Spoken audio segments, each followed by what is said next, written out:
green evening to everybody world over. Wherever you are, we extend you a very warm welcome today to this very special webinar on India Happy Teachers Day special. Ladies and gentlemen, our heartiest gratitude, greetings, best wishes, blessings to all the teachers across the schools, colleges, universities, institutions, polytechnics, ITIs, skill centers, wherever you are. Teachers, you are wonderful. How you have managed the entire show right from the 25th of March 2020 till date.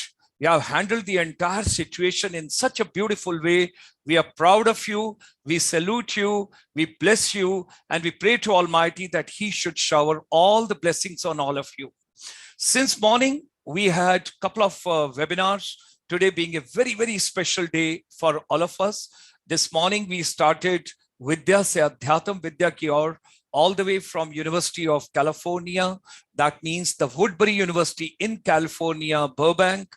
Thereafter, today it was a scintillating and a captivating moment for all of us. 2 hours non-stop life journey where we discussed the GP Sippy, the father of Ramesh Sippy who made Sholay. And second one was Raj Kapoor ji, the legend of India's entertainment industry, the showman. And then late Yash Chopra ji, on whose name there is a lake in Switzerland. We traveled through 40 years journey of the media entertainment industry and what are the opportunities for the younger generation in the coming times, particularly based on technology and what all can be done. We got the right hand of Manmohan Singh ji, the right hand of Yash Chopra ji, Manmohan Singh ji, who had the association of 20 years and all the wonderful movies which have been shot, whether in UK or in Canada or in Switzerland and number of other foreign destinations as well as in India. That gentleman gave the complete life journey. And it was wonderful to have those moments this morning. And 2 hours non-stop, he discussed, deliberated, and gave such a valuable inputs. If you want to be a teacher of entertainment industry, if the children are looking forward to a future in entertainment industry, and what is the relationship between tourism and entertainment industry. And he gave 3 beautiful case studies. The movie, Bollywood movie, which was shot in Spain, it increased tourist traffic by 19%. And some of the tour operators have made a special packages from India for outbound tourism to Spain.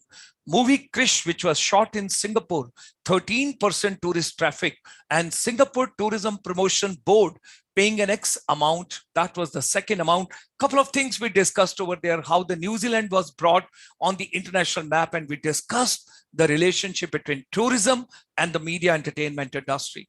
And thereafter, the third session we had in the evening, that's at 5 p.m., that is on Ministry of Micro, Small and Medium Enterprise Services sector, but component of the entertainment industry. So since morning, we have been focusing on entertainment, being a part of the services sector. And now we come to the special program. Every Sunday in the evening, we have got non-resident Indian diaspora, the people, those are physically abroad, but their soul, their spirit, their passion, their vision, their intellectual capital, their cerebrum, that's deeply linked, with India, how to see India rising, growing, prospering, moving ahead. And we have got one of the legends who is joining us today.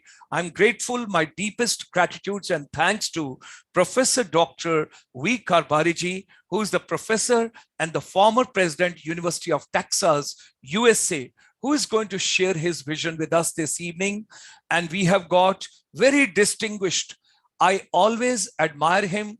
He's a very, very dynamic person, Professor Shyam S. Patnaik ji, director of when you talk about NITR, that's the National Institute of Technical Teachers Training and Research, which is located at Chandigarh, city beautiful, and he's doing a remarkable job. I've gone across the entire campus. I attended a couple of conferences, Honorable Governor of the Himachal Pradesh, along with the rural minister. Thereafter, we had another function over there where a lot of people had come across the globe, and they had the confluence in knitter, and I was one of the participants. I enjoyed. And thereafter, the media entertainment hub, which he had shown me, and the setup, what they have got, I salute you, Professor Shyam S. Patnaik ji. You're doing great job to the humanity. We are proud of you. Professor Vivek Shankar Natarajan ji, by this time, right from October 3rd, 2020, we have got such a long association and a journey that he was introduced to me by Professor Tejendra ji from Kurukshetra University, who is head of and who is the president of, the Management and the Commerce Association of Haryana.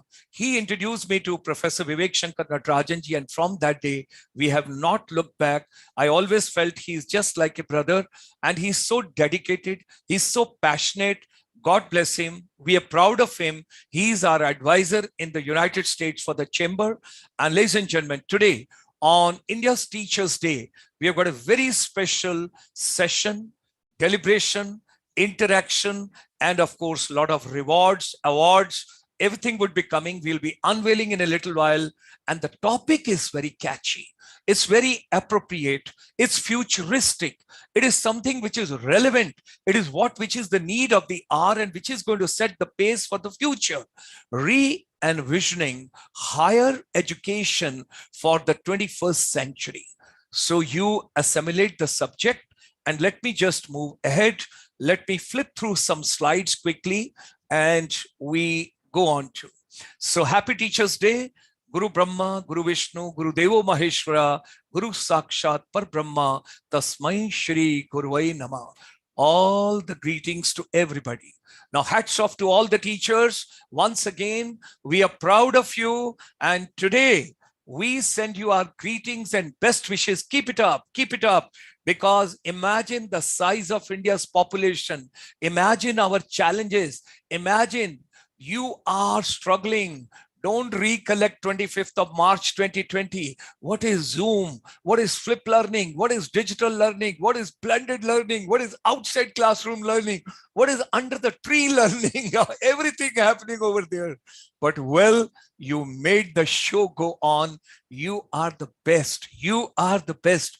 All the teachers. And on the Happy Teachers' Day, all the participants, those are joining this particular program, while we extend you a very warm welcome and we extend you our greetings, we wish to share, कुछ भी दुनिया में free नहीं है.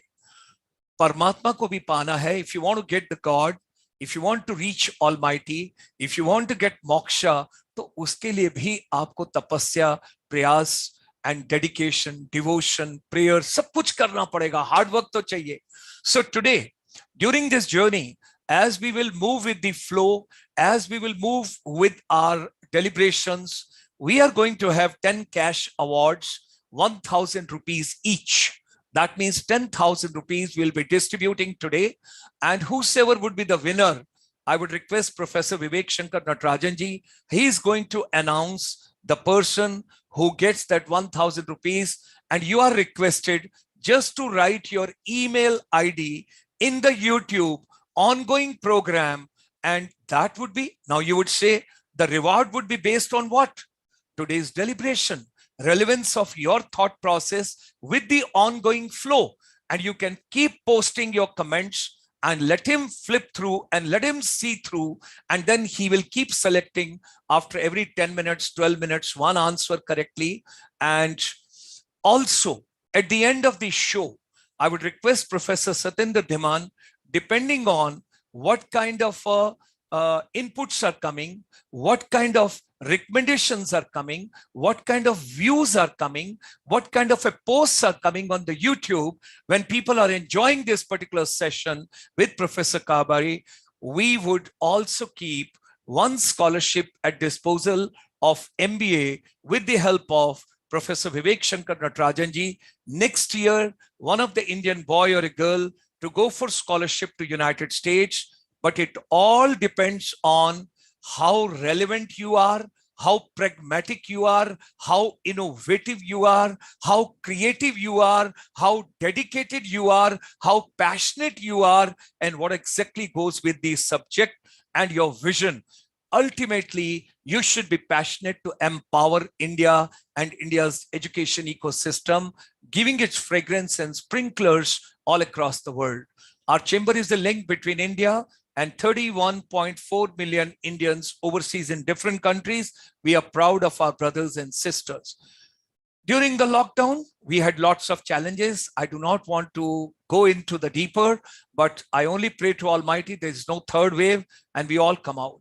Now, sometimes I wonder, what a noble cause. I still recall 28th of July, 2019, we attended one program with Professor Anil Sahasrabudheji, that is all the way in the All India Council for Technical Education auditorium, 1028 vice chancellors, with then the HRD Minister of India. And on 25th of March 2020, complete lockdown. And during the complete lockdown, April has gone, May had gone, June had gone, and July was ending. And within 4 months, the Honorable Prime Minister gives a green signal to the new education policy after 34 years. And that is on 29th of July 2020. What exactly must be going on in the vision of the Honorable Prime Minister? What does he want to make? What does he want every child to become in India? How they should progress, prosper, how they should take India to the next level, the beginning of the new era. 34 years is a very long time in any country's economy. He also wants to make India self-reliant. India is thinking, India is growing, India is becoming self-reliant. That is the vision. And on 1st of February 2021, this year, the Honorable Finance Minister, Nirmala Sitharamanji, she gave the jump of 9.5% increase in the education budget. I come from the armed forces background. Being a soldier, it was a great solace for my soul that 100 additional scenic schools coming up in India under the PPP mode as a special gesture. Then our tribal youth particularly, and in the Leh Ladakh area, Central University coming, that is 50th University of India, the Central University. Then we came on to the values and ethics. Excuse me. When we talk about values and ethics, it's very important to understand, जब कोई आपसे पूछे कि मुगलों और अंग्रेजों के आने से पहले भारत कैसा था, what exactly was India? जब लोग कहते हैं सोने की चिड़िया, what was happening in the 15th century? What was going on in India? What exactly was the contribution of India to the world global GDP? And what all was going on? What exactly the state of Assam in the Northeast was doing and contributing to the world economy? Oh my God, there was so much to pick up and there was so much to learn at that point of time. And all the universities which we got, they got destroyed. And you can see the monk looking at Nalanda's ruins. 10,000 students used to study over here. 2,000 acharyas were there. All the subjects were being taught. Students on the complete scholarship. No money to be paid by anybody. And here is the person who basically brought the destruction to the entire Indian education ecosystem. Lord Macauley. When he went to the British Parliament and he made an announcement on 2nd of February 1835, he told, if we want to stay in India, if we want to rule India, the first thing is let's destroy their education ecosystem. Then only we can survive, otherwise it will be difficult. So ladies and gentlemen, 1947 onward, we started our journey. Imagine the number of colleges, number of institutions, number of universities, number of students today. Post-pandemic, the challenges are going to be how the education to be rebuilt and how there has to be a holistic approach, how the skilling, the reskilling, the upskilling, and the lifelong skilling has to be there. Education, as per the new education policy, is now the completely learning-centric. And I just laugh over what exactly is learning-centric. The other day, I had a delegation from Australia, 5 of the professors, when we all were talking and discussing and deliberating, and the crux and the final outcome of those deliberations was, ladies and gentlemen, the education was teaching centric. Then we thought about learning centric. Then we talk about digital education, and he says now neither it is teaching centric nor it is learning centric. It's a co-learning. It's a co-learning. I got to say silent. Okay. Think about the service industry. Proud of, because Nirmala Sitharamanji that time was looking after Ministry of Commerce and Industry, Government of India. There are 54 segments of services sector, 54 verticals onto which our chamber had been working for quite some time, almost 27 years now. Ministry of Commerce on our presentation picked up 12 identified sectors. And these 12 sectors thereafter were passed on to the Ministry of MSME, Micro, Small and Medium Enterprise, Complete Combination, Youth Given Handholding. This is our 27th Punjabi Parvasi Divas on 13th of January this year, virtual. I'm grateful to Professor Vivek Shankar Natarajan also to joining on that. And I still recall 1994, 93 September, I left the Ministry of Tourism, Government of India, and whatever humble contribution I could do during that time, I'll share with you. But over here, the Prime Minister of India, that time the Prime Minister of India had another vision. When we made 8-minute presentation to him, he told, sit down, Major Saab, let's have a cup of tea. And all of us, all the secretaries were around, you know, and one of my previous boss was that time secretary in the Ministry of External Affairs, Government of India. And Prime Minister told, you people are doing wonderful job, keep doing. Let's start with Pravasi Bharatiya Divas. What was that vision? He said, Mahatma Gandhi ji returned on 9th of January from South Africa to India. What would be a better than to start that? And during my deputation with the Ministry of Tourism, Government of India, I'm proud to share with all of you that with my entire team, we set up India's first tourism and travel management full-fledged institution for Ministry of Tourism, Government of India, and all your diploma programs of the hotel management were converted into degree programs. I'm also thankful to the Indian Army. They allowed me to move on deputation to the Ministry of Tourism, and for the Army, I repaid back in a humble way. We set up Army Institute of Hotel Management and Catering Technology in Bangalore that had come up over there. So ladies and gentlemen, 25 March 2020, that means 25th March 2020, lockdown. Let's move on. I'm proud of Professor Satyendra Dhimanji. He had been holding our hands for last 20 years. He's with us, and he always had been talking, you got to think big to grow big. You got to move ahead all the time. Everything is possible if you once make a challenge to yourself. Our president, we are proud of him. He's based out of Thailand. He owns a 5-star hotel, and he's doing extremely well, taking care of medical tourism and other areas. Dato Ramesh Kodamalji, all the way from Malaysia. We are grateful to you. He's a co-chairman of ASEAN India Business Council. We are thankful to Sandeep Majumdarji, the president of the India Chamber of Commerce in Cambodia. We are thankful to Anil Manochaji, who is our chairman for the water management strategies based out of Singapore. We are grateful to Tata Consultancy Services, very especially vice president and the global head, Kolkarji, who brought a special series with Tata Consultancy during lockdown. We are thankful to Dr. Ravikant Pathak, who brought the people from Finland, Sweden, Denmark, Norway.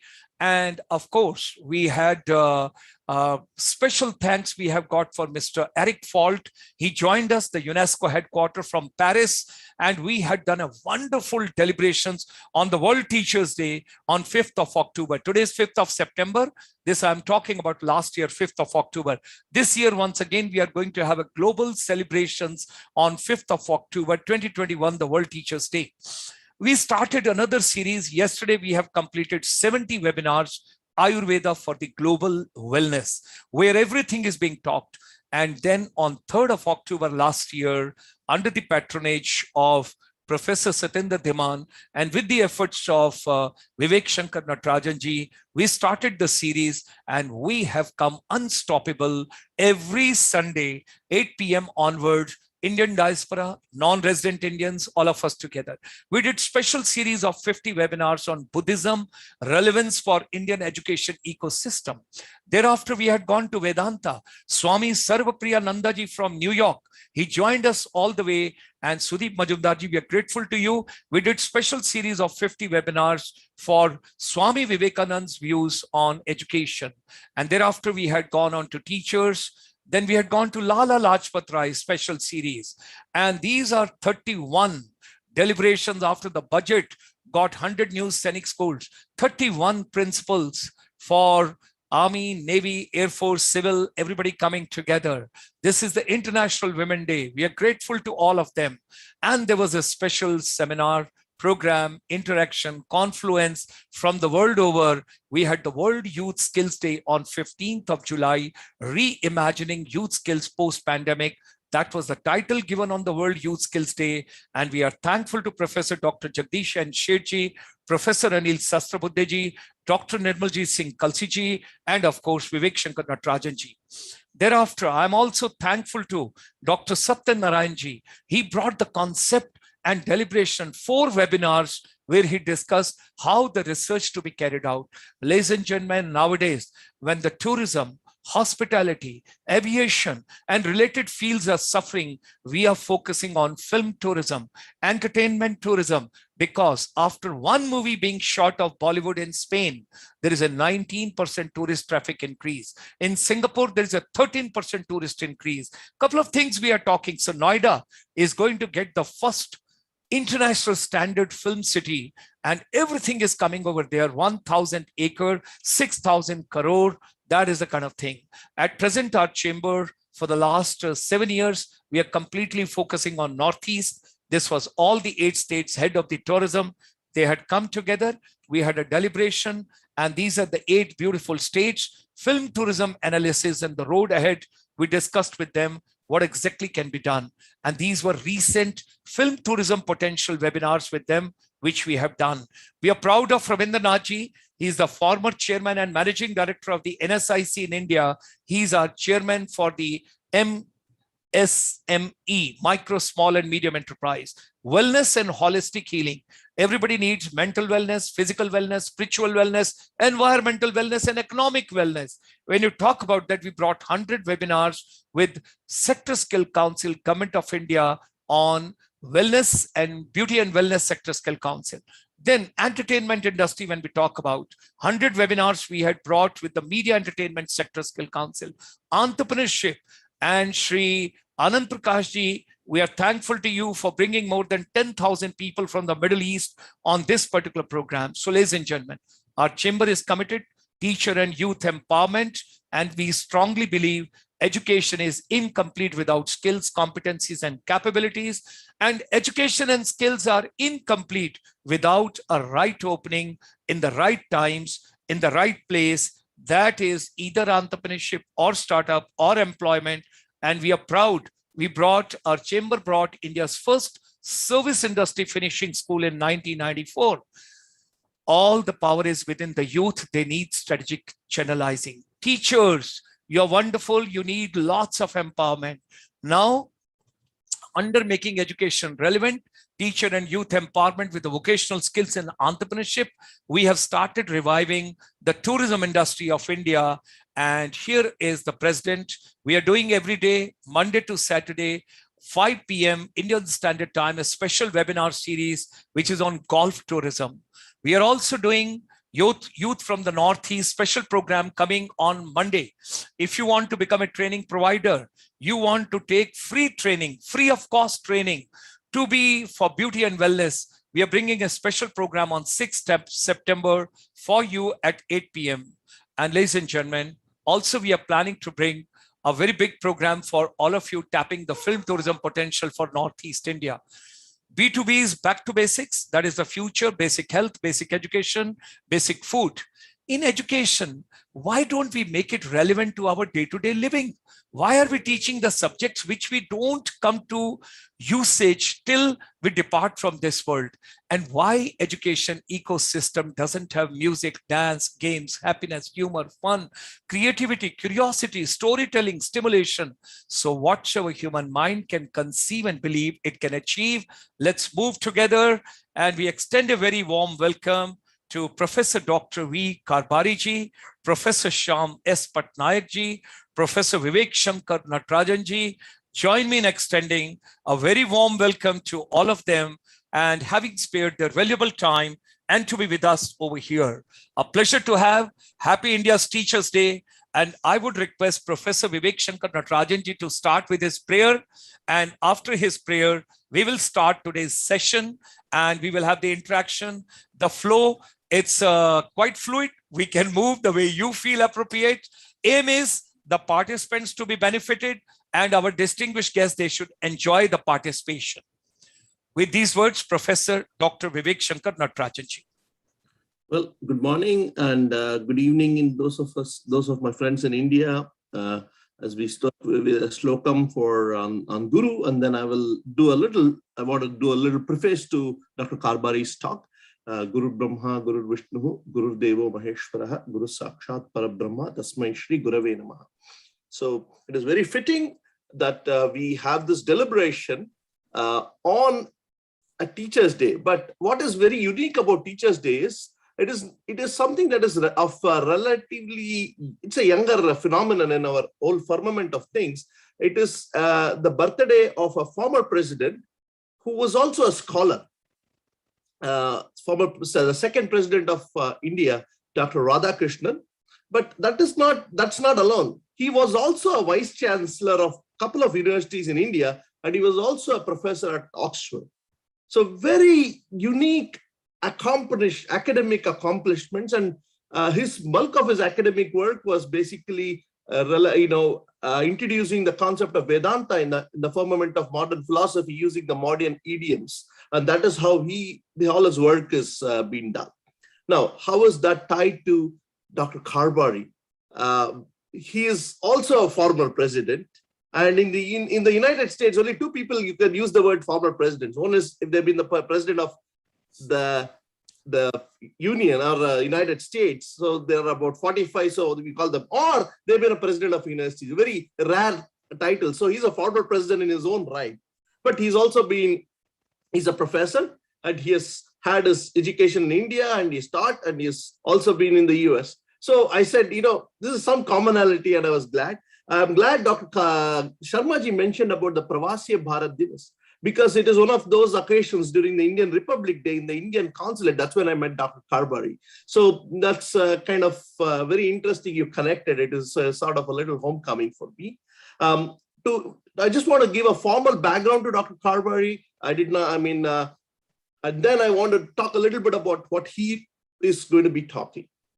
So Dr. Karbhari's essential, training and work is in the area of civil engineering. He obtained his bachelor's and master's degrees from the University of Pune, and he's very proud about what he learned. He always talks about how the teachers they trained him. So to him, it's also a debt of gratitude that he's coming today. He wants to pay his debt of gratitude there, and he's still in touch with some of his professors. He still lectures to them, and he still has those roots very much intact.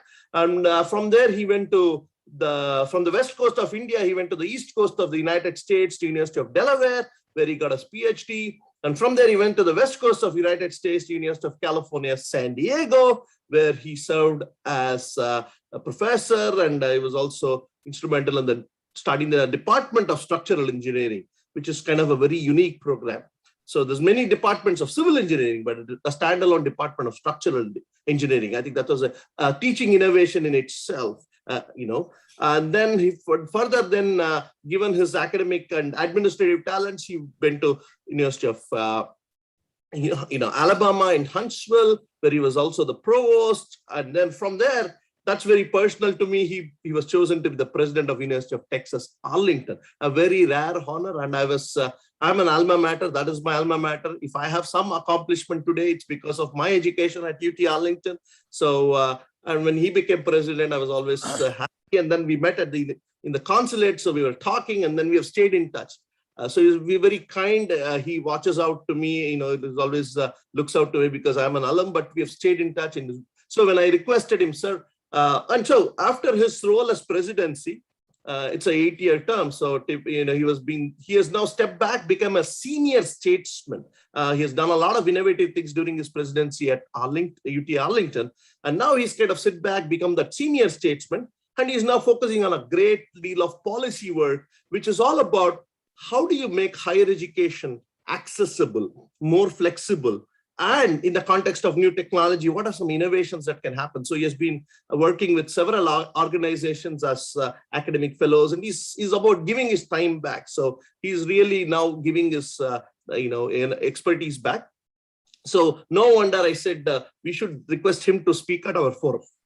So here's what Dr. Karbhari will talk about. He's going to give us personal narrative about his journey. And because this is also about NRIs, we celebrate people who accomplish. And to become a president of a university in the US is a very rare accomplishment. It's something we should be proud of. I wanted him to talk about that journey because that will inspire all of us. Then he's going to talk a little bit about move gears and going to talk about what are some changes that are happening in higher education as we see. Take a snapshot of that. And from there, he's going to talk a little bit about how do you reduce the cost of higher education and improve the reach of higher education in a way. And especially, he said in the Indian context, I have requested him to kind of pivot it more in the Indian context. So, with an expertise in civil engineering, I'm sure he's going to give us a very methodological plan, which is going to be rooted with foundations. So without much ado, Dr. Karbhari, it's such a privilege that you're on this forum. And Dr. Patnaik, thank you also for being there. So with that, I welcome you, sir. The floor is yours, Dr. Karbhari. Thank you. Well, thank you very much, Professor Natarajan. And let me start out by wishing everyone a happy Teachers' Day. Teachers truly are the root of everything that we do. Without the teachers, none of us would be here today. We gained our knowledge. Our entire philosophies were formed by what they taught us and the wonderful work that they did in order to place us where we are today. And we need to thank them not only today, but every single day for the wonderful things that they do for us. Professor Natarajan was very, very kind in giving me an introduction. In fact, I had to look and say, who is he talking about? But let me give you a little bit of background. I grew up, as he said, in India. I attended the College of Engineering, Pune, for both my bachelor's and my master's degree, and I have to give due credit for the wonderful background that they gave me. The skill sets, the fundamentals that were driven into me have held me in very good stead through the rest of my career. I then worked for Tata Consulting Engineers and got an opportunity to come to the United States for my doctorate. My bachelor's and my master's were in civil and structural engineering, but at that point in time, there was a new field that was developing, the field of fiber reinforced composite materials. These are materials that were primarily used at that point in the aerospace industry, although as I'll show, I did a lot of work in applying those materials now to civil infrastructure as well. But so driven by a desire to do something new, I came to the University of Delaware to do my doctorate.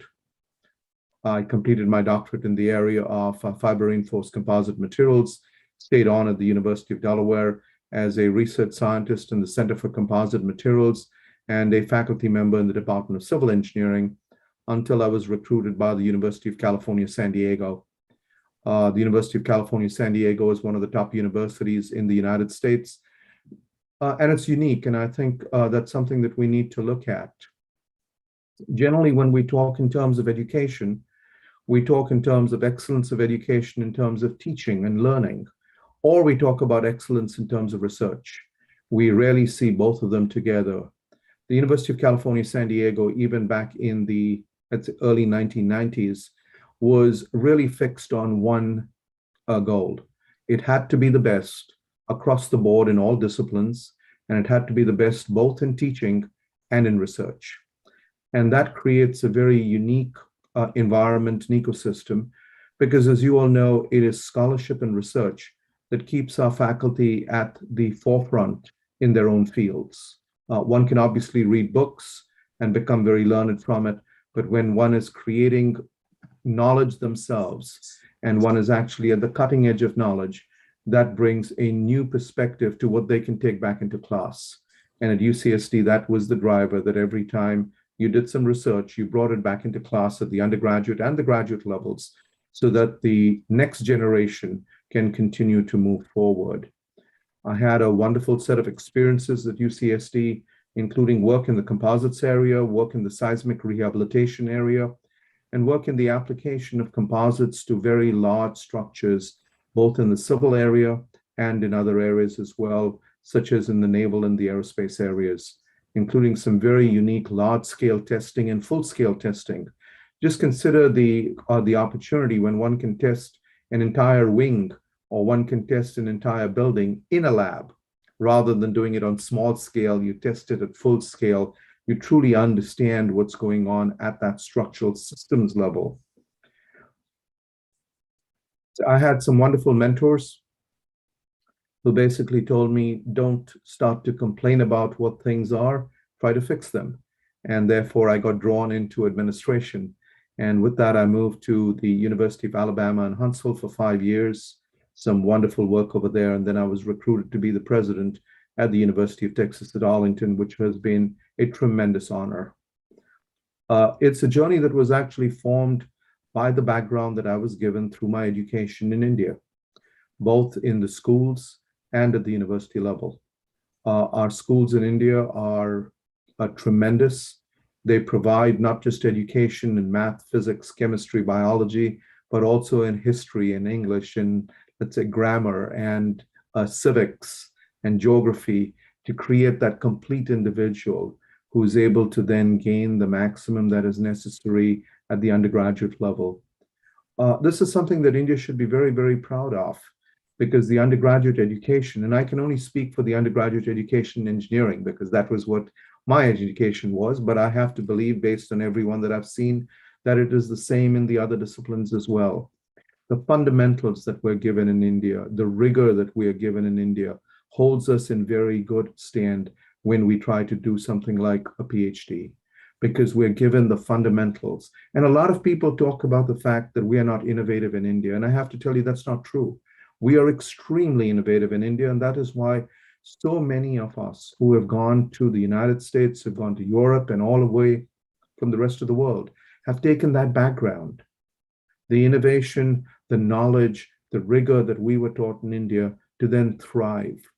And it is my hope that India will now start to look not just at strengthening what is done at the school level and at the undergraduate level, but will strengthen that discovery and inquiry that is needed at the master's and the PhD level in terms of research, so that instead of people having to go to international locations, we can draw people from all over the world to India to gain from the wonderful knowledge. The knowledge that started off with Takshila and Nalanda, that should continue even today in the 21st century. As we look to education in the 21st century, there is so much that we need to do that is still rooted in the rigor that we have in India. So that's just a very brief sort of background. I think it gives you the context in which I am looking towards the future. So if you like, I'll give you a little bit of where I stand in terms of my thoughts, unless you have a question, Dr. Natarajan. Absolutely.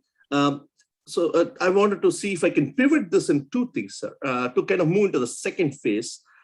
What are some changes? Because in a way, you are in that hot seat, the cockpit, seeing this at both the macro and micro view, both in terms of looking at the finances and the budget, but you also been in the battles in the systems. When we were talking about the rule of three, hey, when you have the flagship campuses, so that's a more of a US-centric model. But then, but there's issues of budget, but then there's also issues of scale, technology. You want to increase access. So can we talk a little bit about some of these themes that are happening, and that could be the pivot for us to move into the third phase, which is where the so what, what ought to be done.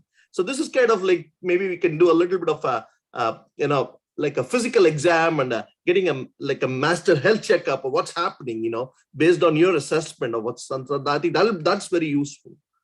Sure. So let me try to jump present and future back and forth as I look at a couple of topics. We've always had that education is a great equalizer, that the knowledge that is gained by a student is going to make the student both a learned citizen who becomes much better for the country, for society, but also individually, that knowledge will help that individual gain a better position in life. be able to give their family a much better background, and therefore be able to have a much better position in society and themselves to be satisfied as well.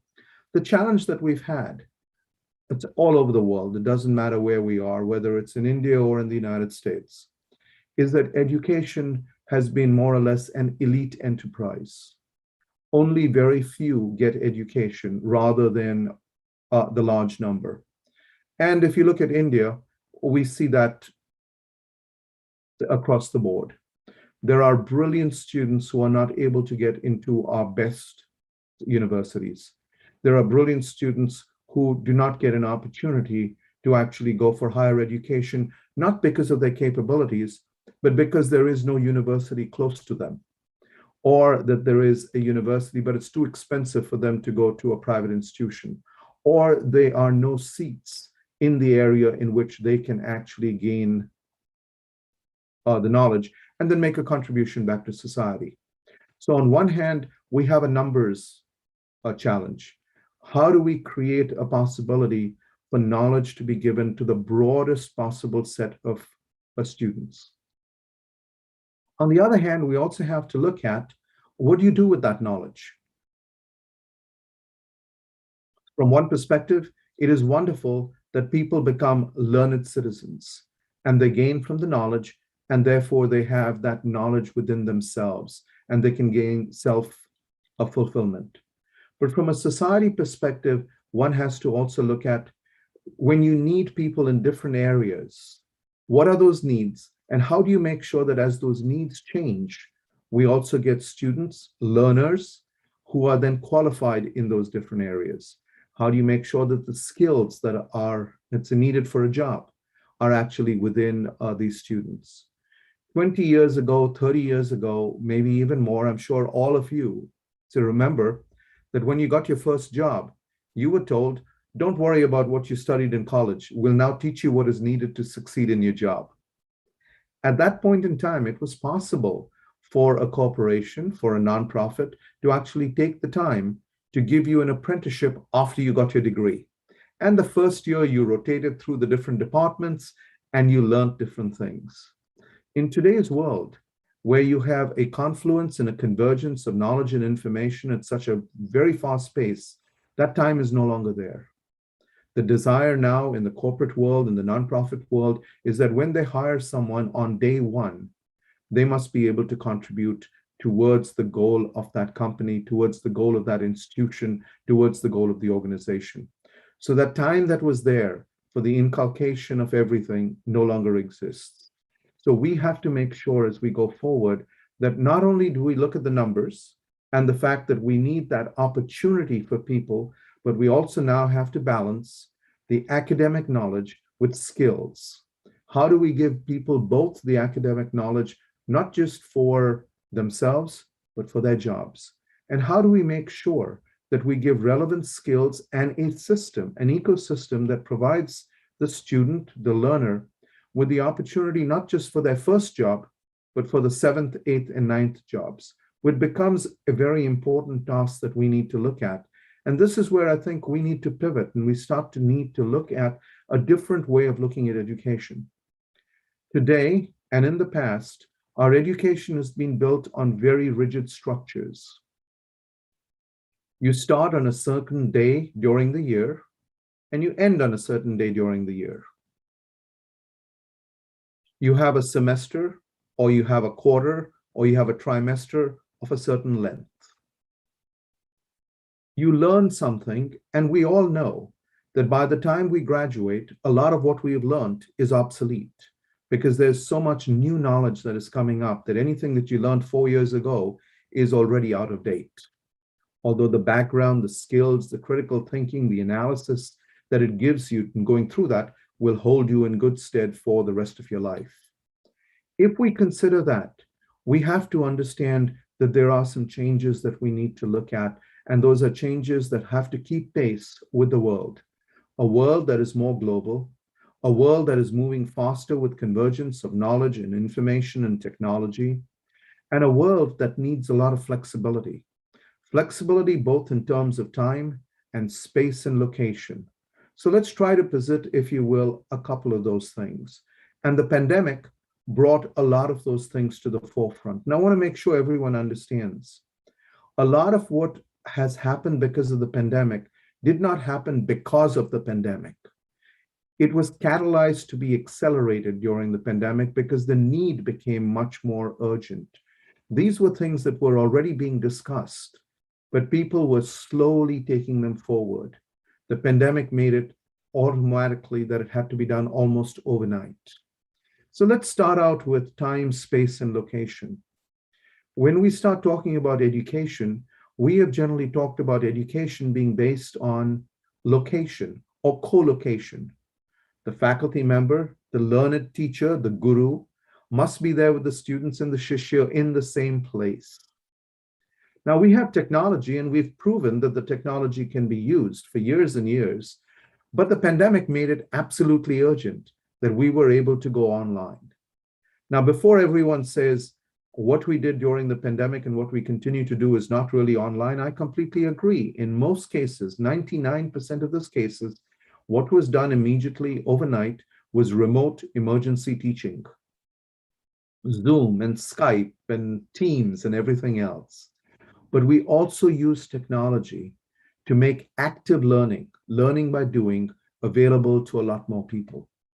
We use simulations that could not have been done before or weren't done before. We have done simulations over the last 10 years, over the last 15 years, to bring nuances to the classroom that would not have been able before. We have been able to have interactions between people at levels that were not possible before. When we had a large classroom, a faculty member teaching 300 students, it's a lecture. And most students put their heads down, go to sleep, or dream. But when you have true online education, I don't mean remote emergency teaching, a talking head and PowerPoint, that's not. But true online education has this interaction. It allows a person to move at the pace that they want. So if a person needs more information in order to gain a good foundation, more information can be given. A person is moving faster, they can move at their own pace and get more knowledge in the same time. That flexibility, the personalization of education is possible because of what can be done through adaptable education. And that is being catalyzed, it's being accelerated. But now let's say if we could do that because of the pandemic, if we needed to do it because of a natural disaster, a natural emergency that came about, could we do it to change our educational system? And the answer has to be yes.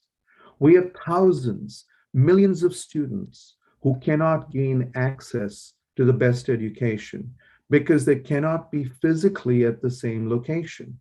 We cannot, no country can afford to build infrastructure for all these students, buildings and buildings and buildings. But over the last decade, we have developed technology and the ability to actually go online, use digital means to connect a faculty member to the students anywhere, anytime. And we need to be able to use that now to spread that knowledge where it is needed, take the knowledge to the student rather than having the student come to the university. It suddenly expands the realm of where we could go. We also need to keep another thing in mind, and this is something as academics we have to really realize. When we say that the school year starts on the 15th of January or the 2nd of October and ends on the 19th of December or any such dates, and you ask someone in the corporate world, they look at you and say, why? They also look at it and say, what a horrible use of infrastructure and space, where infrastructure is only used for a few hours a day, for a few days during the year, and the rest of the time, nothing happens. The space is wasted. And they also say, what if I wanted to start tomorrow? Why do I have to wait for 3 months for the start of a new semester? Why can't I get that knowledge today? Again, that is a change that we could make. We also have talked about in terms of what we gain in terms of our education is based on rigidity in schedule. You all have probably taken a course where you sat for the course, and for the first 3 weeks of the course, you just went to sleep because the professor was talking about something that you already knew. It was a waste of your time. And you said, I wish he'd go faster. I wish she would do more so that I can get engaged in the part of knowledge that I want. Knowledge on demand, knowledge in a package can be done through modularization. Can we make modules so that everyone can gain just the knowledge that they want? Now, I don't mean to be trite or flip, but let's consider the music industry. Years and years ago, before streaming became a reality, if you wanted one song, you had to actually buy the entire LP or the entire cassette, or you could buy a single, but it was very expensive. You only wanted one part of it, but you bought everything else. Today, you can pick whatever you want, whenever you want, and you don't have to wait for a shop to open. If you want to listen to it at 1 o'clock in the morning, you can do it at 1 o'clock in the morning. If you want to buy it at 5 in the evening, you can buy it at 5 in the evening. So that is not a problem. Now, I don't mean to say that music and buying music is the same as education. Education is a lot more, but the question should still be there. If I am the consumer of knowledge, why do I have to wait in order to get the knowledge? If I want to gain knowledge at 2 o'clock in the morning, because that is when I need it, or on the 25th of December, or on the 16th of January at 4 in the afternoon, why is it not possible for me to get it? If I have the ability to gain and study by myself, as long as I'm given some help and some facilitation, why do I have to be admitted through a long process which might make me wait a year? Why can that not be done? And let's add something to it. And I know that Professor Patnaik is doing a lot of work in this area. If I already have some knowledge and now I need to gain skills in another area, why cannot I get the skills immediately? As long as I work hard for it, it just doesn't come in by putting bing and it's done. We have to figure out, how can we give that knowledge to a person almost immediately? How can we allow that talent to be developed? How can that be done so that a person can actually work through that, so that their talent, their skills can be developed for the nation? And so we have to figure out, how do we actually get this? How do we do an integration where we can provide the flexibility and we can provide what we truly have talked about for years and years, a continuum of education, lifelong learning, such that when a person needs a skill, there is an opportunity for them to develop that skill. When a talent that is needed in the workforce is needed, that talent can be provided. Let's take a very simple example, and a simple example that has relevance to a lot of people. We have a lot of engineers who had worked for years and years in terms of aircrafts and automotive. And then suddenly we talked about automation and we talked about autonomous vehicles, whether these vehicles be on the road or in the air or in the water or on the water. Suddenly the knowledge of all these people, it's not obsolete, but it's no longer on the cutting edge. They need to know a lot more about these areas. Now, the two ways we can look at it.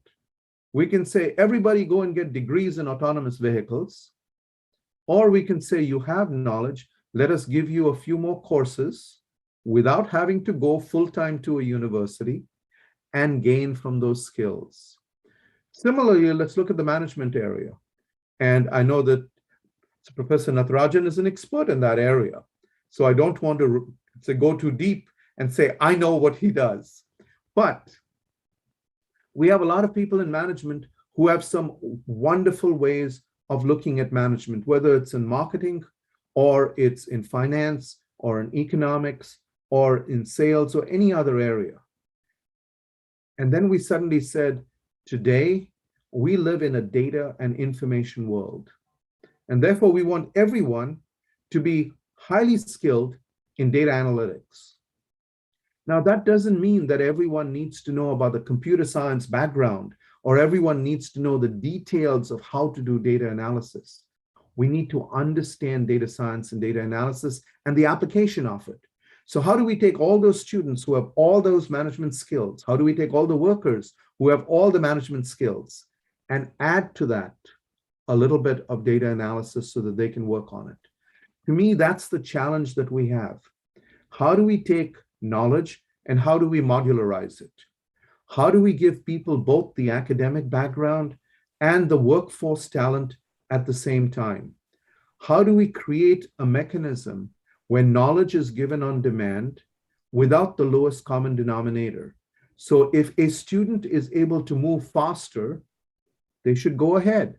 Another student needs more time because they didn't have the background. They should be, it's a given enough of the knowledge to help them come up as well.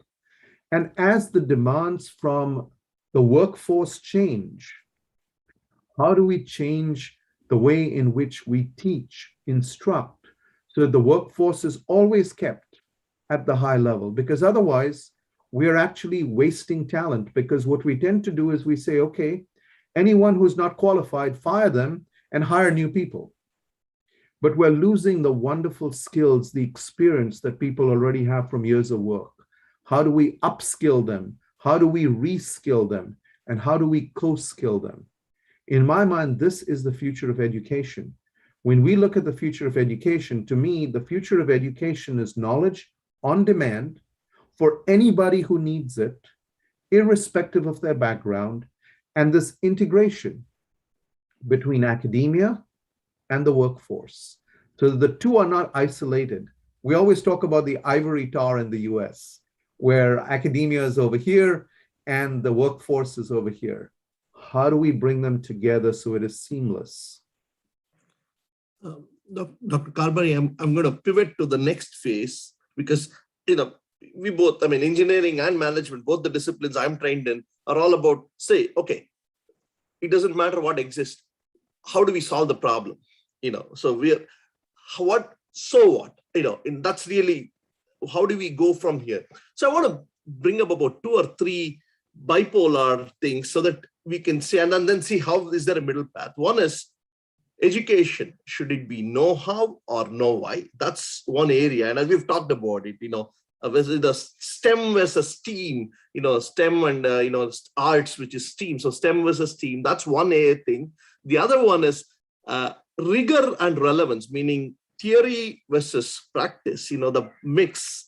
That is one thing. So one is basically, let me rephrase it. So one is STEM versus STEAM, rigor versus relevance. The other one is quantity versus quality, meaning how do you achieve scale, which is kind of the McDonald's model, or how do you achieve the quality and the branding and the design that is very focused on the customer, which is the Apple kind of thing. So how do each of these 3 things, I think, to me, I find that they would be the things that we could look for with the kind of what's happening in the future. But I'm glad you talked about the example in the month of, what happened in March 2020. This is true even of higher ed in America, in the US.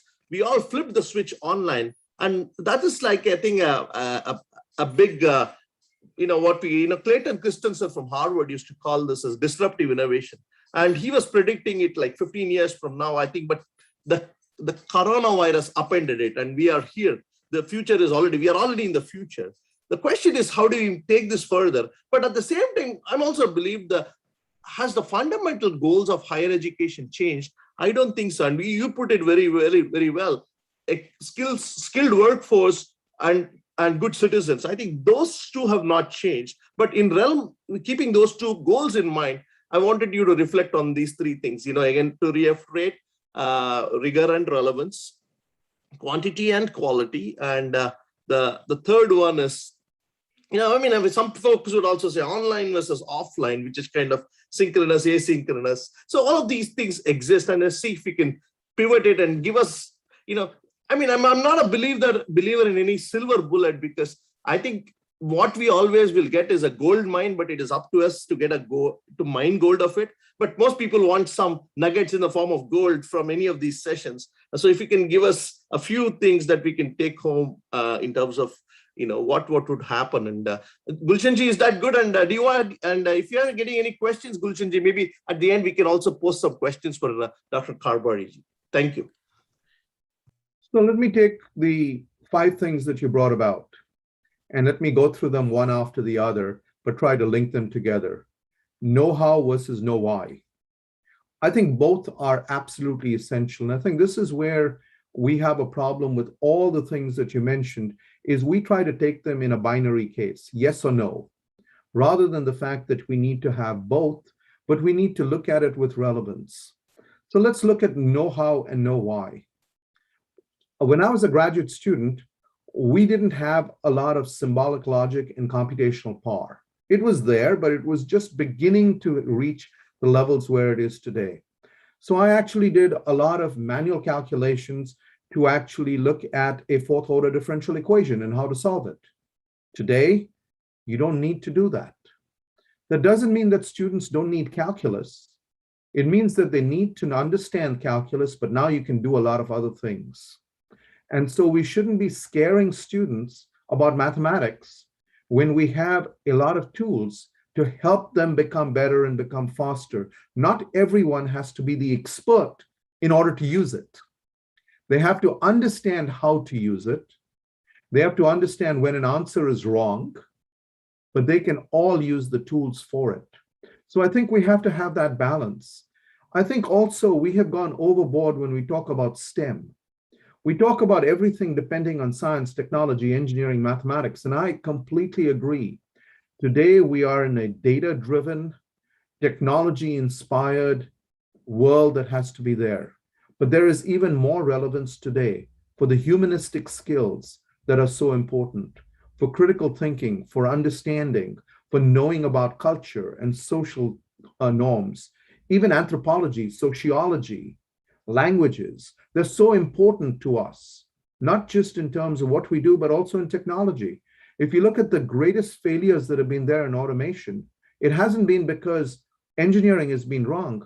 We haven't figured out how to apply that engineering to the way that humans use it, or how humans will misuse it. And we need to understand that. We talk about data, and we often forget the ethics of big data. And so these humanistic skills for all of us to have is more important than ever. And therefore, when we talk about STEM versus STEAM, I don't see it as STEM versus STEAM. I see it as what is needed for the complete individual. How do we provide the individual simultaneously with 3 things? How do we provide them that broad knowledge that makes them a better human being and a better citizen? How do we provide them a disciplinary skill or a disciplinary skill set that makes them an expert in a certain area? And how do we provide them the broad application knowledge that lets them take book knowledge to the application side? So if you were to think of it as a pie, we normally talk about education as a T, but we need to start thinking about it as a pie now, 2 legs and then the horizontal on top. How do we make that happen? It's the same when we talk about rigor and relevance. Our basic knowledge has to be rigorous, because otherwise we don't develop the understanding of what is needed. But when we talk about rigor, we have to remember what is relevant today versus what was relevant 20 years ago.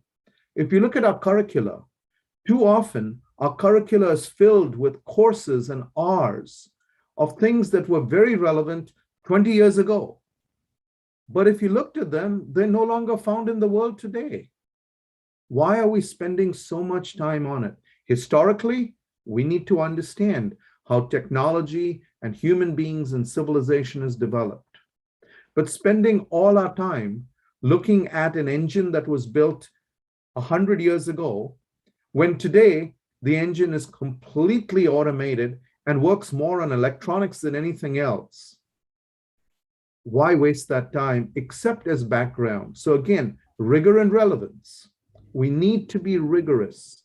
We cannot provide a student with just surface knowledge. They must go deep, but it must be deep in the area that is relevant to today, rather than an area that was relevant 100 years ago. And that comes to quality and quantity. Too often we say that education must be elite. Only the top people have to get educated. The rest are not capable of being educated. Well, that's wrong. If you look at it, most of us know at least one person, maybe ourselves, who did not do well in school, had horrible grades in the 10th grade or in the 12th grade, and then they became spectacularly successful when they went to college, or they didn't even go to college, and they were spectacularly successful. Why does that happen? It happens because of something very simple. We have limited seats, and so we have to choose. And the way we choose is by using some artificial means to deselect rather than select. And we deselect by saying, if you don't have 99.9 out of 100, you're not selected because there are thousands who have above that. Well, perhaps there was someone with 98 who is better than the person with 99.9, but that person doesn't get a chance. Quality, quantity are two different things, but we have brought them together. True online education gives us that ability for anyone who desires that knowledge and has the commitment to spend time gaining that knowledge, working hard, that we give them that opportunity. And in a place like India, this becomes a tremendous advantage. Today, we have Indian students, Indian learners, who do not have an opportunity because they can't get into the best universities. But they could if we enlarge the scale of education. And I know that the new education policy has that a part of it, but we have to make online learning as part of it and modularized learning as part of it. And that's where we come to that last point that you talked about, Professor Natarajan, online versus face-to-face versus hybrid. To me, it's not versus. It is how do we use the best per what is relevant. A lot of the things that we gained from in online education can actually be applied very well in a face-to-face class to get more active learning. A lot of things that we talked about in terms of technology being brought to the classroom to reach a wider audience can actually be used in class. Let's take some very simple examples. When we talk about the design of a large turbine, for example, how many of us have the opportunity to take the entire turbine apart and then put it together again?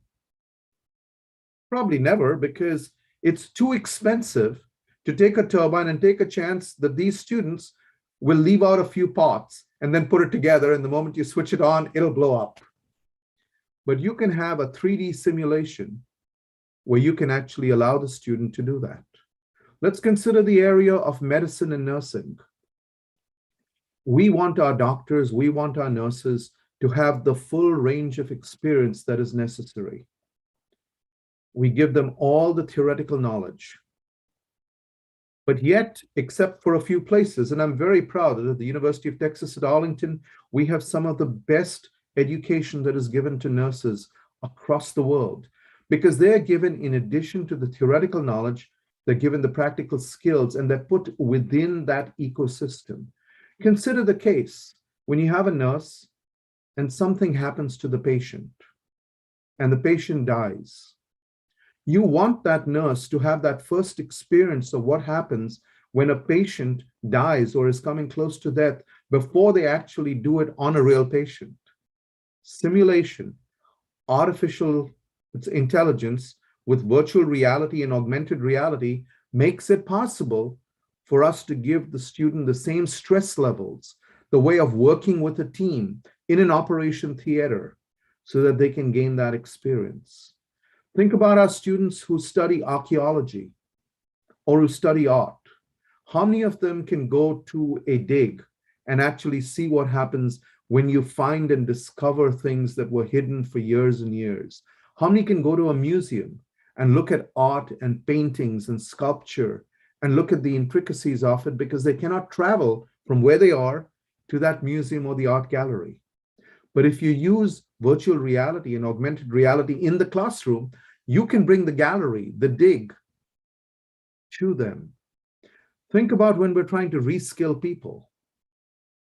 We cannot reskill people because we don't have laboratories, we don't have centers where they can come and learn. Let's take those centers to them. So to me, it is not online versus offline. It's not hybrid versus something else. It is how do we use the best technology? How do we use the best forms of active learning to bring it together? And I'll end on one simple thing. We've all seen in classrooms that we have some students who are very eager to answer. And when the faculty member says, any questions, their hands go up. But it's only a few. We have a lot of other students who are shy. And by the time they get the courage to ask the question, the faculty member has moved on to another topic, or they've already left the room. Active learning through the digital means gives you the chance to type in the question, either real time or slightly later, and more than that, to talk to each other simultaneously. Instead of it being a one-way conversation, faculty member teaching, lecturing to the students, it becomes learning. And as we all know, learning is best done with peers. When we share knowledge and we learn from each other, that's something that can be done even in a classroom, or it can be done completely online. So to me, none of these things is an either or. They're all and the and is when they are relevant. So when you talk to me about rigor and relevance, we have to be rigorous in what we provide, but we have to be able to provide the flexibility for it to be when it is relevant. Just two observations before we start going into the questions. I'm glad you talked about what is, how much relevant should something be? And sometimes it's like, in the US, when we buy a new car, when you drive it off the lot, it's already obsolete, or you lose 20% of your value. That even education, I think it's there. And I was reminded of another of my institute. In fact, today was the day I went into my engineering college. So I always remember September 5th for that, the day I became a real professional student. But when I went to UEC, University of Vistasp College of Engineering, it's named after a great civil engineer, Sir Vishweshwaraya. That's another thing I'm very proud of. And we go into the labs, and lo and behold, I was in electrical engineering. We see those things. It's all, and we were making a joke. Maybe we are using the same equipment that Sir Vishweshwaraya used. So it was so antiquated. So that was a joke. But then I said, hey, if we can know how to run these things, we'll be okay. So it's very interesting. I wanted to see if we can now, we've had Dr. Patnaik. He has observed all these things, and he's in a very pivotal role. He's actually training the teachers. He's a teacher of the teachers, so which is kind of like a Maha Upadhyaya. So in some, and he's teaching them, and I'm sure he has a lot of ideas going on his brain. And I want to see if he can, make his observations. Dr. Patnaik. Yeah, once again, namaskar. And I was just keenly listening to Professor Karbhari was diving into the total education system. It is a pleasure. In fact, it's an honor to be part of this forum, and a godly fatherly figure is there, Dr. Gulshanji. Thank you so much for giving me this opportunity, and Professor Vivekji, thank you so much. So, sir, I'll start with the knowledge on demand. When I looked at this statement, knowledge on demand, then I come across a word called Internet of Education Things. So when we look into the Internet of Education thing, you can have sensor networks. Maybe a human can be a node, can be a robot be a node, maybe a digital resource may be a node. So that's the varieties of network systems are integrated. And ultimately, you are talking about Internet of Education things. And coming to the education system during this COVID period, it has led to a situation of COVIDL. Contact, open, virtual, immersive, distributed learning.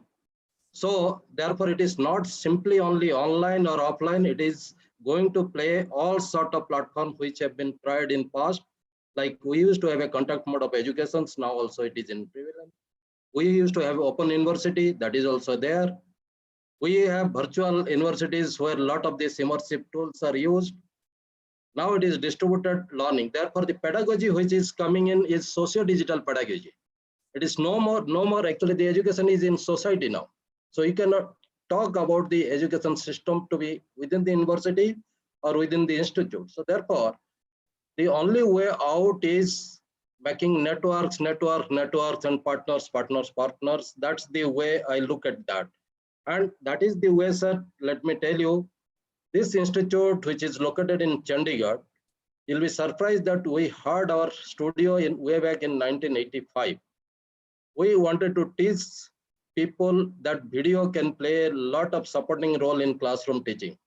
And I was struggling since 2005, teaching people how to use ePen, how to use different digital resources or e-resources to become empowered to give better classroom teaching to their students. 2012, I came out with an idea of Google Hangout for live interactive class. We are the first to use this Google Hangout. If you remember, sir, that time 9 free nodes they used to allow, and each node we used to put 50-60 faculty members at a time. 450-500 faculty people I used to connect, and some people used to tell it is not feasible. I used to show them that even if somebody is scratching the hair, I used to catch them, look, get up and tell me the answer. So that's the way we explored. In 2013, we created a YouTube channel like NPTEL is having in India, NCTL, without spending any money. It is a YouTube channel. You'll be surprised today, it is having 16.7 million viewers. And US is the second highest viewers of this channel, because all these recorded videos, lecture based, we curated that, kept it in separate departments, and many people worldwide, they are using these facilities. So it is not that actually always you have to spend on technology. You have to search for those innovative implementation of technology. That is one of the aspects which we talk in front of our teachers, because in India, it is a challenge in front of us. Like you have to be guru of type Sandipani. Like you have Sudama in front of you, you have Bhagwan Krishna in front of you. Both are your students. So you have to give them the equal teaching to them, equal facilities to them. So when you have that challenge in front of you, then you have to really work out with those free open source tool first, so that it can supplement majority of the digital requirements. And a country like India can be only integrated if your digital strength is strong. And that is what exactly our Honorable Prime Minister is trying. And we at Chandigarh, though we are having a lot of facilities, you'll be surprised that on 7th, we are inaugurating our AR/VR lab. This is practically like I talk, when these people, they came to me, they showed, as you know, all AR/VR tools are more towards medical oriented. I told, look, I am from engineering institute, my teachers are engineers. I want them to put inside transformer. I want to show them how the transformer oil is getting heated up, when it is going to burst. So those tools we are now trying to create. And what we did, we created a task force of educational product development. Our own team we created. Now we are hiring these companies who are selling these tools, developing this software to be our partner. So we are giving them space and becoming a partner to them, giving them academic consultancy, and accordingly with a very low cost investment, because the product which they will be selling, they will be taking the maximum share, and only a partial share will come to us. But at the same time, I am having those tools free of cost to use for my trainers and for my trainees. So that's the way we created a model here in this institute, so that it is a win-win situation for both academics and industry people. Then also we started convincing the industry people, which is a practice in US. As you know, the industry people, they are convinced the faculties are good enough to solve their problem, but somehow could convince big industry like ABP, big industry like Tech Mahindra. Now they have established lab here. They are giving fellowship to us, so that our students are specifically, they have made it a single point that this fellowship, this student is only for me. I am giving you this thing, they will only solve my problem. And the students are doing wonders. Actually, today, it is a situation like this. they are looking forward to teachers to become like Krishna. They are fighting that war of fast-changing Kurukshetra battle, where the Arjuna needs Krishna to be there with him, where he should give him the knowledge, skill, even the right kind of mentoring. And that is what is the requirement. I personally see that after 5 years, the holographic image will come. And this is what when the Krishna will be available to all teachers, and personalized learning which you talk will be materialized during that time. And my next aim and ambition is that I'll create a holographic type of approach here, because this is too costly now. We cannot really afford at this stage. But down the line, 5-6 year time, always I tell my people, look, you get ready that you'll be teaching through a holographic image platform. So that's the way I look at this stage, that how the technology is going to integrate the education of the India. National education policy is an open boundary, sir. It has no barrier anymore. And this is what exactly we have to encash. So the academic bank of credit, recognition of prior learning, the freedom of learning, which is purely non-linear now. It is not only knowledge to skill, you can from skill to knowledge. So therefore your laboratory can be work-based learning, your laboratory can be project-based learning, it can be also peers-based learning. So all sort of domains are open to you. So the things are moving in such a fast way.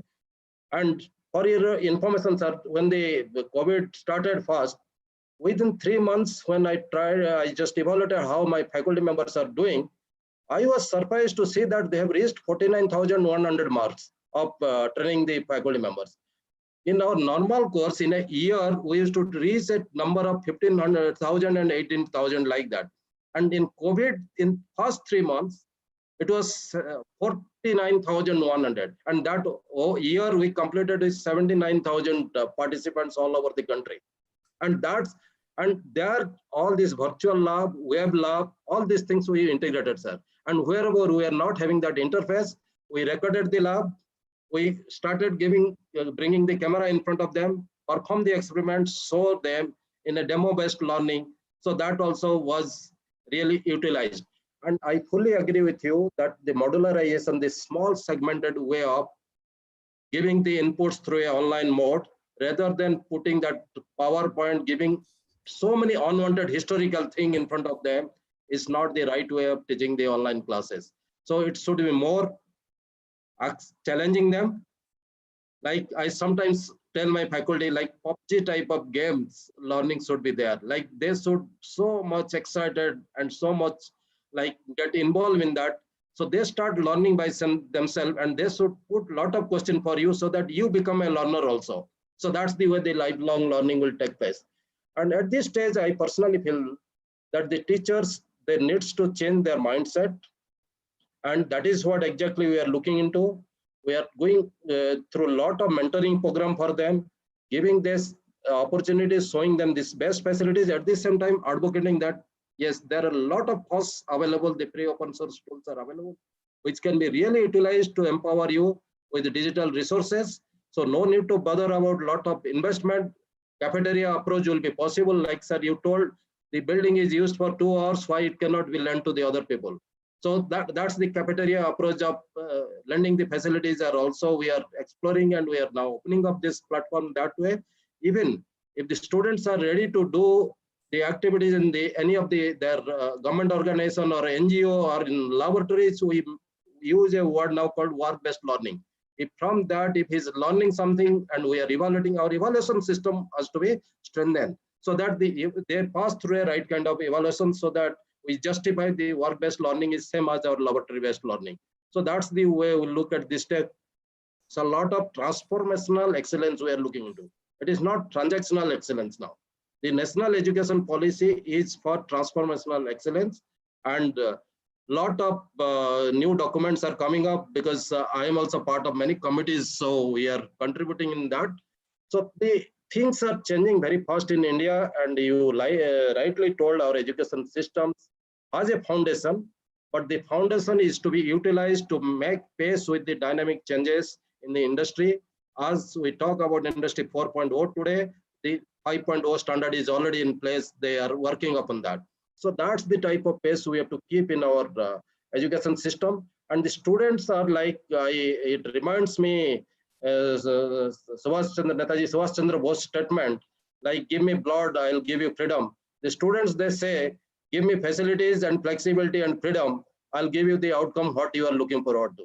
So that's the way the teachers should now behave, like that way, that the students are capable, and like we must create that type of platform where these people, like Swami Vivekananda told, arise, awake, stop not till the goal is achieved. If you can just put that inside their brain, then obviously everything can be achieved. And this new generation, honestly, the Indian new generation students, they are more exposed. They know a lot of things. So if the teacher is thinking that they are just here to learn from him, he is fooling them. So they are coming to the class to learn beyond. That is what is the judgment. That is the gauging of the level of the student's requirement. If he can gauge well, the class is interesting. Otherwise, the head down sleeping approach is going on, video is closed, and they just, in fact, I see that way. Honestly, in my house, I have my two kids. One is doing MBA after engineering. Another is in third year of electronics. I see them, how they are behaving with their online classes. If the teacher is more raising questions and they are giving challenges, they are ready to take challenges because they are both good students. So therefore it is time now. The student, the faculty has to play a different role. That is role of rehumanization. The education 5.0, as you know, it talks more towards the rehumanization. So that's the way the new education is changing. So we have to look forward to a different role, the role of new art of man making. And this new art of man making cannot follow the orthodox approach what used to be in this country.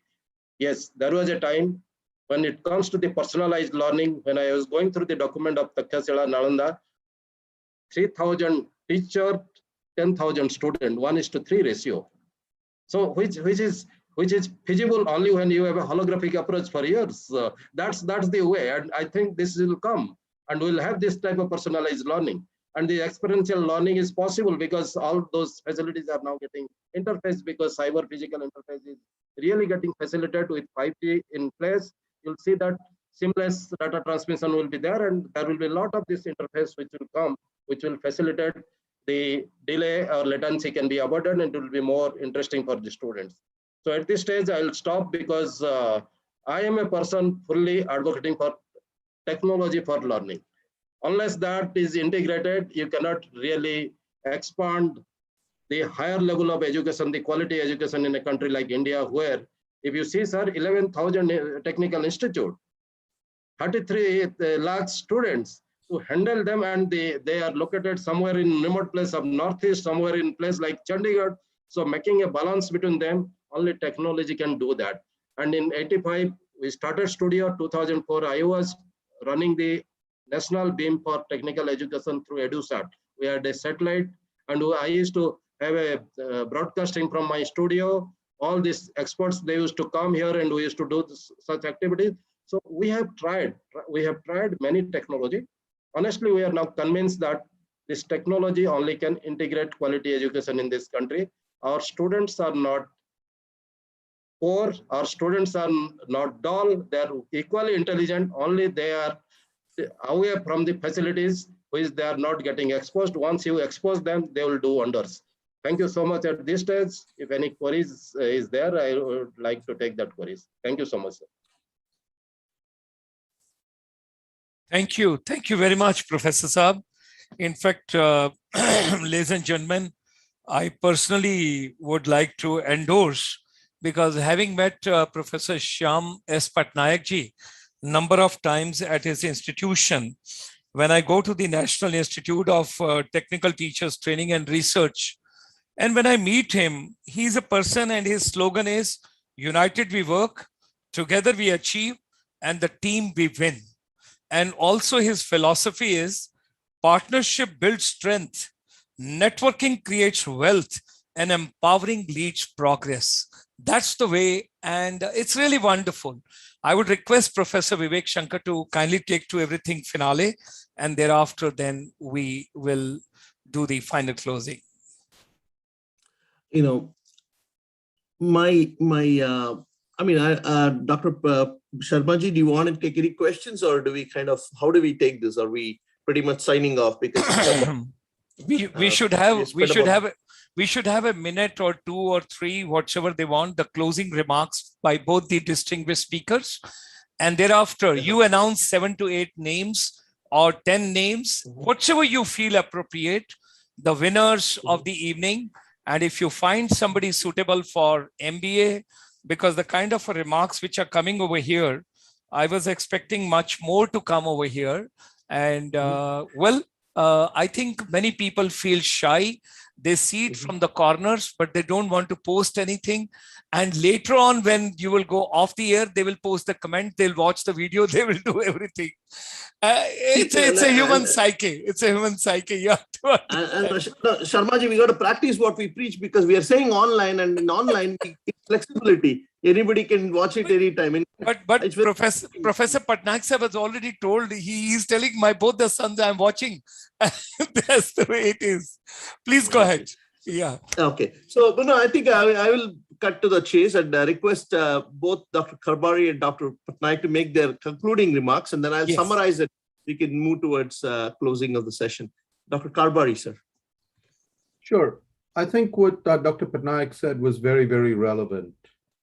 We need to be able to make sure that we use technology in the right way. And I think the future of education is one that is going to be driven by 2 principles. It's going to be driven by humanistic principles, and it's going to be driven by the incorporation and the integration of technology. It's not going to be technology by itself. It is the use of technology to make sure that we can give knowledge and allow discovery and inquiry by the widest possible set of people, giving them flexibility. And in that realm, let me ask a favor from everybody. I know that Dr. Sharma said that most questions come later and most comments come later. Let us be flexible that if these comments come later, that Dr. Sharma sends it to us and we respond to them. Because what needs to be done is exactly what we talk about. We talk about the fact that knowledge should not be constrained by time, space, and location. Now, we have handled location by saying that we could do this online so that people all over India, all over the world can actually gain from it without having to be physically located with all of us. In fact, all 4 of us are located in 4 different places. But now let's change the time to truly make it both synchronous and asynchronous. If people have questions, send them to us and we will respond so that they can gain from it. To me, that is the future of education. Unconstrained by time, space, and location, not constrained by the either or, and being truly an integration of knowledge and the talent that is needed in the workforce. I think those 2 things need to be given through that continuum that allows people to gain knowledge that is relevant or that is desired at any point in their lives as per the need. If we can do that, we will truly have knowledge that helps humanity. So with that, let me stop, and I look forward to sort of hearing from Dr. Patnaik. In my opinion, the education should not have any boundary. It should be a boundary without boundary system, because I am from electronics engineering, electromagnetic theory. We solve a lot of boundary value problems. So it should not have any boundary condition. Secondly, I feel that the gaps between the education and the industry, the academia and industry, can be very well bridged if technology comes into pictures. So don't shy away from using the technology. It is not too difficult. It is friendly. Accept it. Accept the challenge, and it will be giving you a different type of joy of learning, joy of giving things. So Internet of Education things is the ultimate solution for bridging the gap. That is the closing remarks from my side. Thank you so much. Professor Vivek Shankar Natarajan ji. Okay. Very. By the time you decide, there's a wonderful remarks coming from Mumbai. there is a Panditji who is joining this program of science, technology, space, knowledge, location, boundaries. He is the writer, composer, lyrist, and a singer and a musician who gave India's first tourism song in 1996. I am deeply conveying my deep gratitude to Panditji, who is joining us. Panditji is writing something from his side, and that was very touchy. He says, earth is less and water is more. That means the land is less and the water quantity, the portion of that in this universe is more. Lord, what kind of science you have created? And then he's writing, one part is given as life, as age, biological age, and 3 part you have given to knowledge. In this human body, you have given so much of knowledge that by the time you depart from here, you have acquired so much you want to share with the world. But by that time, the call comes and they say, hey, the call has come, please, let's go. So, Panditji, we are grateful to you. Thank you. And Professor Vivek Shankar Natarajanji. Actually, I was reminded of another great artist, while this. He used to say, we should have we need 2 lifetimes. It takes a lifetime to get to learn something. And that by the time we have learned, your life is over. So it's a time to go.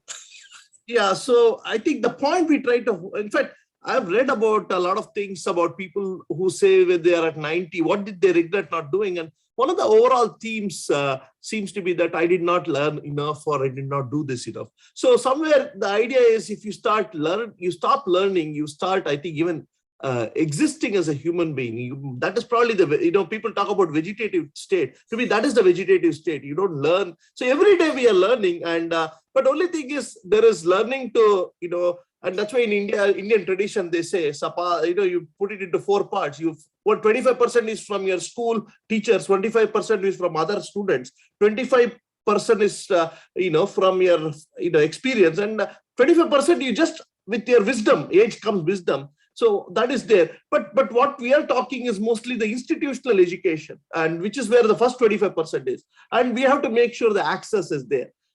But once we trigger, I think but I think in a profound way, it's not about learning. It is about, can we cultivate the habit of learning? And all of these things become more important. And then once we empower the learner, and the learning will happen, which is what we have to do. And I think we have, a lot of things are happening. A lot of things are continuing going to happen.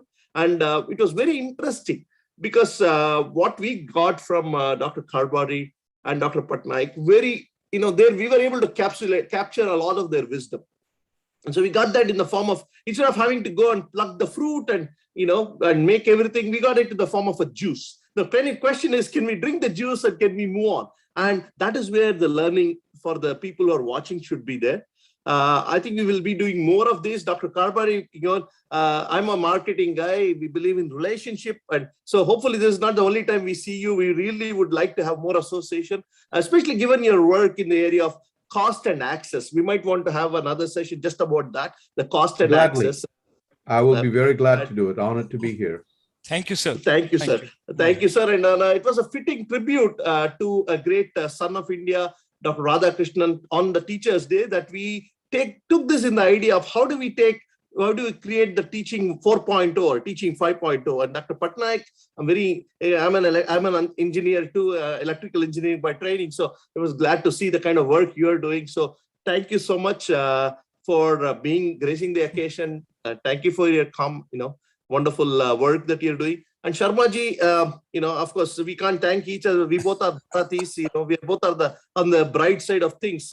But I think thank you. It was a good occasion. We need to keep this going. Winners. Yes. So winners. I pick out the names. Okay, I pick out names. Please. You can post it. You can post it on the YouTube so that it remains over there also. And we can read it out from there. Meanwhile, I can wind up the session. You can give the vote of thanks. Yeah, I'm going to say it's up to you. Whatever you feel appropriate. So, ladies and gentlemen, you can also do a little comments. Yeah. No, I would convey my gratitude and thanks to both of them. And meanwhile, I'll just share a little perspective and then we close. But by that time, if you give me the names, I'll read it out then. because you are the best judge. Okay. You know, I want it should be a fair treatment from your side, not from our side. Okay. Right. Okay. So Let me do ladies, some. Okay. Yeah. take your time. Take Yeah. your time. Yeah. No worries. Ladies and gentlemen, first of all, my deepest gratitude on behalf of International Chamber for Service Industry to Professor V. Karbhari ji. He had been extremely, extremely kind to spare his valuable time and to share his vision. It was something scintillating, and we enjoyed it so much. Every the kind of content what he has given to us, the time, the space, the location, and with that the fragrance being added from Professor Patnaik of the boundaries, and we were talking about it. And Professor Saab, I had been coming to your place quite often, but I never knew that so much since 1985 onward, and 2012 the Google Hangout, 2013 YouTube, and 16.7 million viewers. And then 7th September, our best wishes to you, well in advance, that you are starting augmented reality and virtual reality lab. That something is fantastic. And EPD, people talk about EDPs, executive development programs, and you're talking about education product development. So that is, if I correctly get it, EPD. So that something is for academic consultancy, everything. And that is something fantastic. And KSM, knowledge, skill, and mentoring. That's great. And holographic images platform in future, challenges to the students and transforming excellence and new art of man making, all that. Now, from Professor Dr. Karbhari, we got such a wonderful inputs. And when he was talking about innovation, research, Takshila, Nalanda, education has to be, how to bring balance between academics, knowledge with skills. That is something remarkable once again. And I totally agree. Both of you come in the sync when you say there is no other way we can reach, because our challenge in India is quantity, quality, speed, access, remote, non-accessible, far-flung, and those areas which go frozen for 6 months in a year. I come from the armed forces, and I know there are so many places where you're totally cut for a couple of months and you have the dry rations and you stay with that only. Either you have the airdrop for your survival and you go that way. Now, something very interesting, the pandemic remote emergency teaching, which Karbhari ji mentioned, that was another beautiful, the coining which he has given, and using the simulation and what is the true online education. That was also something very, very nice. And of course, Professor Vivek Shankar ji, when he asked know-how and know-why, STEM and STEAM, rigor versus relevance. So all that very brightly and very nicely, in a very, very calibrated way, handled in such a way, coining with such a befitting, examples. That was something very, very nice. And what you mentioned, that humanistic skills, wow, that is something, the word which you used over there. And of course, blended and clubbed with critical thinking and online, face-to-face and hybrid. When you talk about how to bring a combination, ultimately learning with the help of technology. That is something very important. And as I learned from a group of Australian professors the other day, it is no more teaching, it's no more learning for the students alone, it's a co-learning. We all are learning from each other. And that's the way I think we got to take the agenda forward. Now, one thing more, sir. We were doing one webinar and where we have done the study on the Scandinavian countries, Finland, Norway, Sweden, and Denmark. Denmark introduced another very good concept, which is coming to India also. It has already been brought to Mumbai, and now we are going to bring it to Chandigarh also. That is something very interesting. It's called Human Library. Human Library. Lot of people, those have done excellence in their life, they're remarkable. They are storytellers and they carry some management, lifetime experiences of different fields. Why there should be a matam in the library? Why everybody sit silent, sit quiet, don't talk, No talking, silence, please. They say, let's change the scenario of the library. Let's make library a happening place. Tea, coffee, discussion, deliberation, collaboration, creativity, and that is called the human library concept. It's already going on in Scandinavia. It has come to Mumbai. Already there are 9,000 members of this human library, and it's a grand success story. So I was talking to Dr. Nirmaljeet Singh Kalsi the other day, the chairman of the National Council for Vocational Education Training. So Patnaik sir, I'll come over to you. We will discuss about it. Why not the Nitter Chandigarh should be the first institution in Northern India. Think about a human library, which is practical, collaborative, instead of silent zone, where people get into a different kind of a meditation. Don't talk, nothing, all eyes rotations only. So I think something we have to think about that also. We have to work on that as well. So I think nothing would have been more pious, particularly for me as a soldier and for our chamber.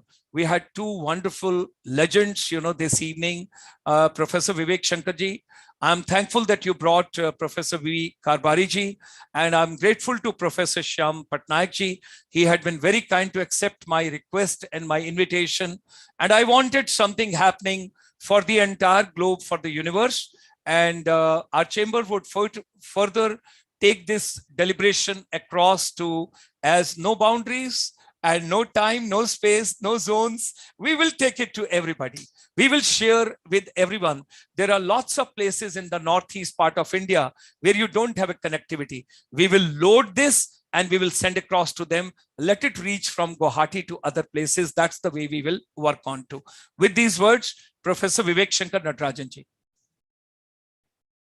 Your mic is mute. Your mic. Yeah. And I was even going one step further. At some point, ICSI should even think of a digital human library, where why should we restrict to people in space? We're taking Dr. Karbhari's idea, So great NRIs, especially for us, come and motivate. We are all done. Some of it is already, these webinars are like a digital library where people are coming and talking. So I want to name about 5 to 7 names that these are based on some kind of a subjective evaluation. So I'm not exactly the most objective here. So based on their comments, Priyanka Diman has made some very good comments. I think she needs a prize. Roshni has made some good comments. Paramjit Singh has made some good comments. Slowly, I have to write. Priyanka. Sure. Priyanka, Roshni, and Paramjit Singh ji. Then our Pandit Sharma ji, he has made some comments for 4 names. How many more? Then Changam Botham, it seems, has made some comments. Okay. Julie Subhaji, our regular. Julie Subha. Okay. Okay. So did we get, how many more do we have? Space. 1, 2, 3, 4, 5, 6 we have done. Okay. Then, okay. Roshni, did you get Mamta Chauhan? Mamta Chauhan. Okay. And Mr. Ricky. I get the name Mr. Ricky. Okay. And did we get everything? How many? 1, 2, 3, 4, 5, 6, 7, 8 I have got. Okay. Then I have, that's about it. And again, may I request all these candidates, all these participants, all these distinguished people, those are on the YouTube, kindly post your email ID so that we can send you 1,000 rupees by tomorrow. Please kindly post your email ID. We just need, don't give us your mobile number because it's not feasible. We don't require that. You just put your email ID so that my team can get across to you and we give you the money. Heartiest congratulations for winning it. That's and Vimal is the last name. Okay, Vimal. Okay, Vimal Sharma. Vimal Sharma okay. And Vimal. And Vimal he's in London. He's in London. He doesn't need that. Okay. So he's in London. Overqualified. Oh, no. He's joining us from Hounslow. And he is with the British Tourism. So he comes regularly and it's really a pleasure to have him with us. And although I mean to say, we can take it on, there's nothing like that. But I just feel that he being over there, let's pep up, because today it's a India Teachers Day.